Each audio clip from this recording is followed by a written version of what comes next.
Friends, புடலங்காய் செடி போட போகிறோம். அதுக்கு மூங்கில்லாம் வாங்கிட்டு வந்து நட்டு வச்சாச்சு. பாருங்கள், மூங்கில் இந்த மாதிரி தான் நடணும். புடலங்காய் செடி போடுறதுக்கு, கொடி போடுறதுக்கு.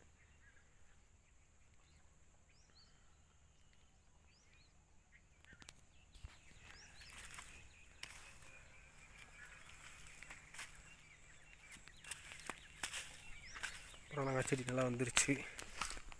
அதை போட்டோம். இதுதான் புடலங்காய் செடி எல்லாம் நல்லா வந்துருச்சு. ஸோ இப்போ இந்த செடியை நல்லா முளைச்சி வந்த உடனே நம்ம நட்டு வச்சுருக்கிற இந்த மூங்கிலில் ஏற்றி விடணும்.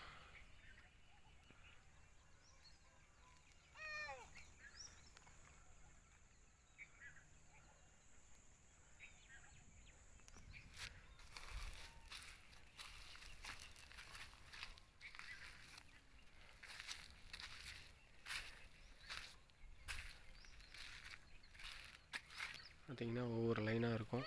மொத்தமாக ஒரு 5 லைன் இருக்குது இதே மாதிரி வரிசையாக மூங்கில்.